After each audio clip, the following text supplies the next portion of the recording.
So the way I think about it is that, a lot of people try to complicate when they are trying to pitch to a VC, right? To my mind, the best way to sort of improve your storytelling is to think from the lens of your customer, right? So if you're building, let's say, a software for kirana stores in the country, then if you're able to walk through kirana's, maybe Monday morning, and then, their process and how your software fits in, right? If you are able to communicate to, in not just investors, but to anyone as to why you're making the life of your customers simpler, then it makes the story much more coherent and much more practical, right? And easier to appreciate.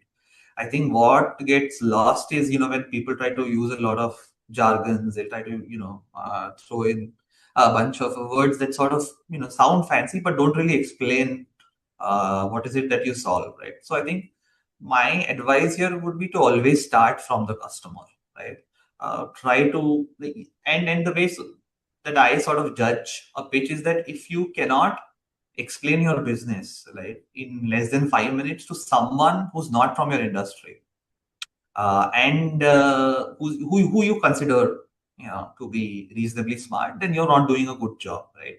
So what I always encourage some of our portfolio founders is to sort of do these dummy pitches, right, to people that they respect but don't understand their industry, right? And assess whether they're able to actually explain what they're doing in less than 5 minutes, right? I think that's a good barometer for founders to have.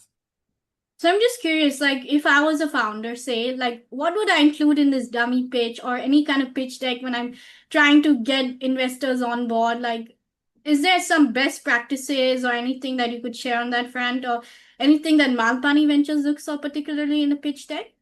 Sure. Yeah. So you're basically, A is it that you're trying to communicate why is this a problem for a customer, right? That what is it that you're solving, right? So I think the first thing to get across is the problem statement, right? That why is this thing important for a customer? I think that is where the crux of your pitch lies, right? And then everything flows from it, right? Like if you can explain your problem really well, then your answer will automatically feel very natural, right? Like, so once you explain your problem and then your solution flows from it, in hindsight, it should appear very logical, right? And the response should be, oh, why is this not being done already, right? I think that is the moment that you're trying to get to, right? Other aspects that you should include in a pitch is that why is this being built now, or why is the right time for something like this to emerge, or why could this not exist maybe 5 years back, right? And if you have the time, then you sort of try to sort of explain, how big is the market, how widespread is the problem, why you could become the number one or the number two player in this space.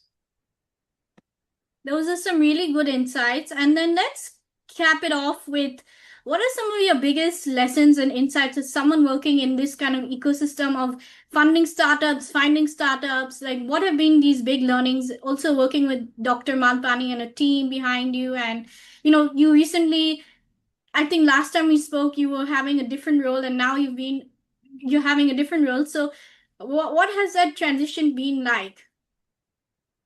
Yeah, so I think in terms of my transition, I was always part of the investments team. It's just that now I lead it. So in that sense, my role has not changed. I think what has changed is perhaps that now I have a team that I sort of need to sort of mentor and ensure that we are all on the right track and aligned with the kind of investments that we are going after at MD. Um, what I have learned over these years is that uh, conviction is very difficult to build, right? Like it's very easy to sort of borrow, your thesis from someone else, but that is precisely what you should not be doing, right? So what we try to do at MV, unlike other family offices, is that we try to lead or co-lead as many deals as possible, right?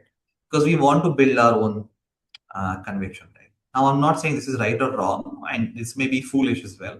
But unless you have some point of view, and this sort of forces you to do the hard work, right? Like so, in the age of AI, I think a lot of deep work has become simpler, right? So there is no excuse for shallow work anymore.